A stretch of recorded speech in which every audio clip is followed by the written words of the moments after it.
এই যে এখানে ক্লিক করে মাউস বাটনের এই অপশনটায় ক্লিক করব, ক্লিক করে নতুন আরেকটা ট্যাব নেব, নতুন আরেকটা ফেসবুক কিন্তু অন করলাম, নতুন একটা ট্যাব এখানে অন করার পরে আমরা এখান থেকে যে রিলেটেড পেজ আমরা বানাচ্ছি সেই রিলেটেড পেজ লিখে সার্চ দিব।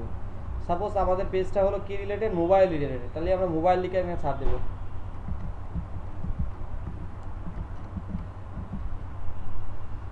মোবাইল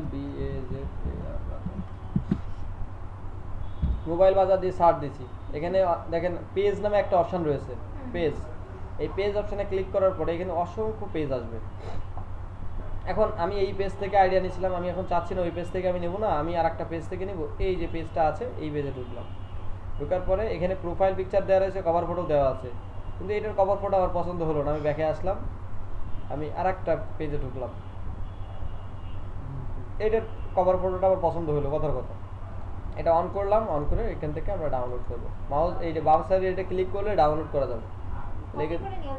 না ডাউনলোড করতে হবে, এই যে ডাউনলোড, এই যে save as, save as click করলে আমাদের এটা কিন্তু সেভ হয়ে যাবে। সেভ করার পরে সেভ করলাম, আর এখান থেকে আমি আমার প্রোফাইল পিকচার যেটা আছে প্রোফাইল পিকচারটা অন করলাম, অন করে আবার পিছনের ট্যাপ অন করে সেভ অ্যাজ, আমাদের দুইটাই কিন্তু সেভ করা হয়ে গেল।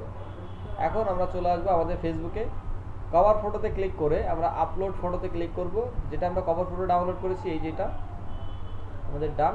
আর এই অপশান ইমেজে ক্লিক করে আমরা আপলোড ফটোতে ক্লিক করব, ক্লিক করে ইমেজটা আমরা সিলেক্ট করে নেব, দুইটাই আমাদের ডান। দুইটা ডান হওয়ার পর আমরা সেভে ক্লিক করব, সেভ, ডান। এখন দেখেন দুইটাই কিন্তু সেভ হয়ে গেছে। এখন সেভ করার পরে আমরা সেভ অ্যান্ড চেঞ্জেসে ক্লিক করব, ক্লিক করার পরে আমাদের কাজ শেষ। আমাদের পেজটা এখন দেখতে কেমন লাগবে, থ্রি ডটে ক্লিক করে ভিউ অ্যাসে যদি ক্লিক করি তাহলে আমাদের পেজটা কিন্তু আবার আগের মতো সুন্দর লাগবে।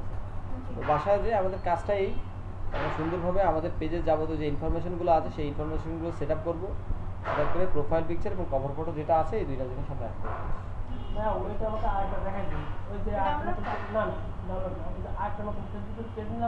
হ্যাঁ আচ্ছা, দেখেন আমরা যদি আমাদের আর একটা যদি ট্যাব ওপেন করতে চাই, তাহলে ট্যাব ওপেন করতে গেলে এই যে ইমেজটার পরে আপনি ইমেজ ক্লিক করে মাউস বাটনে এই অপশনটাতে ক্লিক করতে হবে, রাইট বাটনে ক্লিক করে open link in a new tab, প্রথমটা ক্লিক করলাম, প্রথমটাই কিন্তু হয়ে গেল আমাদের আরেকটা ট্যাব, ইউটিউবের এই ফেসবুকের ট্যাবই আসছে।